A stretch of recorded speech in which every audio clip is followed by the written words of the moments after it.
Let's move it to the cottage, my friend, because I think this game, the early kick-off Saturday morning, had a lot of attention, not only for the game itself, but for Erik ten Hag, what was going on at the football club. Lots of talk about, is he the right man?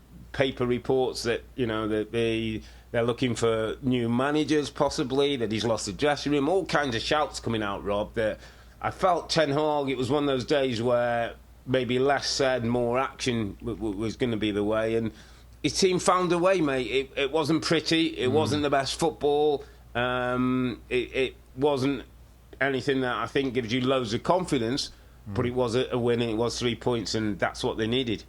Yeah, I think so. I mean, there's not a lot that in terms of performance. I mean, and I know the United fans at the moment, the more important thing is the victory. But the performance is still important, Rob, and that has got to improve. And I think we know that they've got special players to do things. Bruno Fernandes does it again. Another late, a meaningful goal from Bruno. I think there's been many of them recently where his goals are winning. He's had three goals this season of all won games. So I thought again, that was a moment of quality. Other than that, Anthony again was dragged off. I think it was in the second half, wasn't it, where he's really struggling, Rob, to have any impact on the game. Garnacho looked bright, Rasmus Højlund looked frustrated, Rob being substituted again. So, we still had Johnny Evans alongside Maguire. We had Dalot playing at left back. It's a struggle right now, and all it is, the victory is there, and it still puts them in touch with that top area of the league table, and you hope, if you're a Man United fan, that they can find some form, and maybe Varane can get back into the side and they can get some injured players back and find some rhythm, because, again, Fulham are not in great shakes. They're not looking like scoring in the attacking areas. They're struggling in that regard. But United won the game. They won the game, and the scenes from the side, I don't think we've ever seen Erik ten Hag smile like that. He was smiling, and the celebrations were there because of that little bit of brilliance from Bruno Fernandes. But again, it was kind of scrappy, and we're kind of writing different headlines, Rob, to be honest with you. In the last kind of 5 minutes, I'm like, okay, this is another disappointment. But the goal came, and that does paper over, which I got to say is still many cracks at the club. And until this piece of ownership with Jim Ratcliffe, where he's reportedly going to change the football structure, I don't know if it's wise, the current decision makers making any decisions until Ratcliffe, if it's right that he is going to have control of the football side, let him come in and start making some changes. But again, that keeps the pressure away from Ten Hag for a week or two. But Bruno, much criticised, Rob, much maligned a little bit about his attitude, his body language. Yeah. Does that bother you, mate? Do you think he should be stripped of the captaincy as others have suggested? No, I mean, it seems to be a bit of a theme, mainly coming from the UK, of former Manchester United players who say, that's not how we would have or wouldn't be acceptable. I think Bruno's one of those players, Rob. He's sometimes on the edge of games. It's his personality. But I'll tell you what, every now and then when the club needs big moments, he's come up with them, whether the goals and assists, another. I mean, this is huge for Ten Hag. They lose that game at the weekend, Rob. It's proper starting to pile on. Yeah. So it was about the win, as you say. Does it give me any more good feelings about United being top four? Not particularly. No. When I look at other teams, I still think they're behind. But if they can just keep nicking wins, they could put a run together like I think they did against, was it Brentford a few weeks ago, and then they put a little run together and started to climb up the league. A couple of people I wanted to mention, Rob. Rasmus Højlund, the young centre forward who got taken off and looked really disappointed. Yeah. I really feel sorry for this kid, by the way. Yeah. That 7 Premier League games appearance now, no goals. He's had a bit of a back injury. He's coming to a team that's dysfunctional. He's coming to a team and a club that's all over the place at the moment. He's not getting chances created for him. We'll come to Anthony next because he's on my list.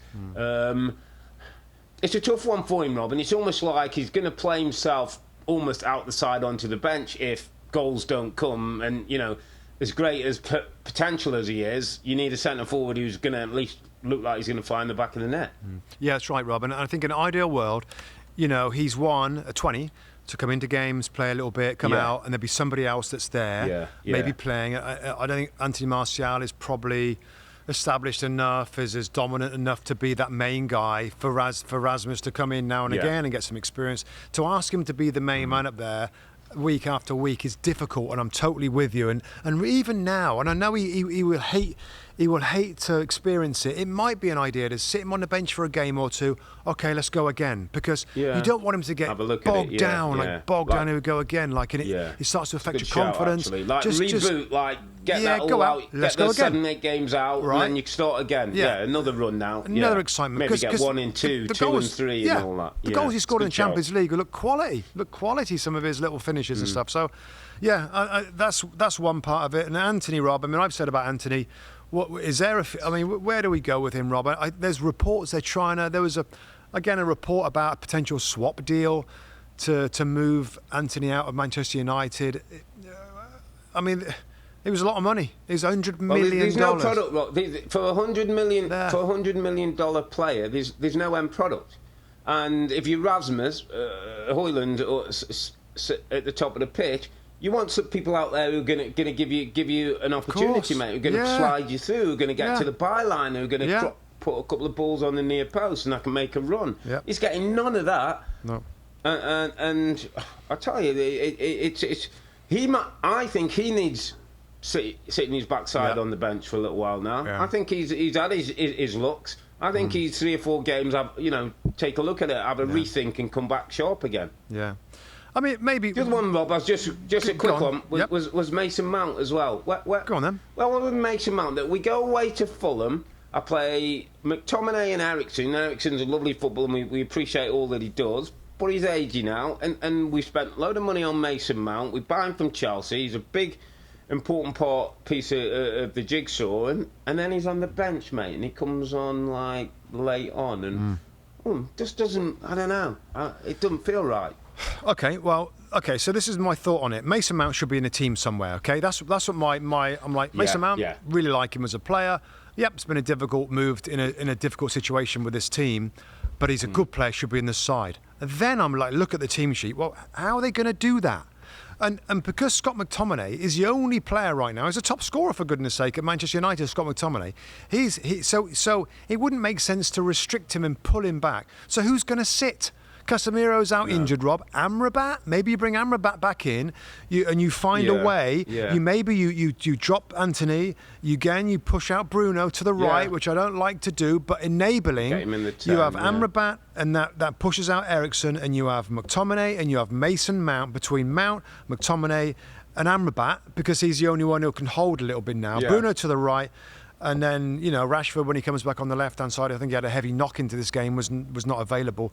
And then, your striker, whether it's Martial. Yeah. So I like Mount. He hadn't turned into a bad footballer, Rob, over a few months. And I know he didn't start great, but you've got to get him back in the side, haven't they? Would you put him back in? Exactly.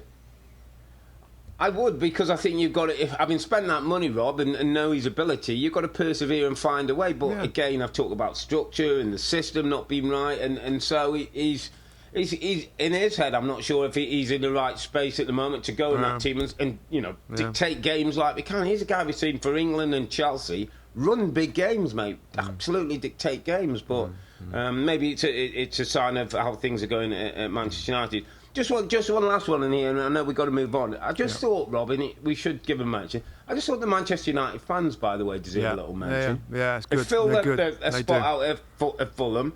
They didn't half make a noise get behind the team. They've had some terrible years of ownership and bad buys and bad management and all the things that are so obviously wrong at the football club. Yeah. But they don't still support this team through thick and thin, and they're there each week, Rob, and selling out and still giving the numbers and still backing the team. So I just thought it was one of those when you saw Ten Hag and Bruno and all the players going up to the fans at the end of the game. I thought, well played, by the way, because these fans haven't half stuck by this team through some really difficult times. No, they have, and I think a London game. I think all these big clubs, Rob. I know we have one at Middlesbrough. They have a supporters club South, and I got to imagine the Man United supporters club South that will go. Of course, they'll go to all the Southern games. There's a ton of them. That's going to be a big old supporters club South for Man United. So, I agree though, Rob. I mean, they're still driving. And to be fair, whenever we've gone to Old Trafford, I mean, it's a good atmosphere, and them fans are just desperate to get behind their team, and I think they do really, really well in terms of not jumping on the back of players and managers in the past, and it's a good shout. It's a good shout.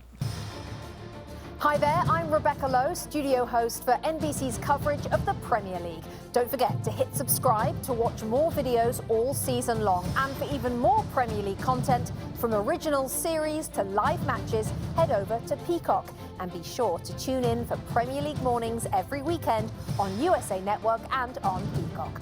We will see you there.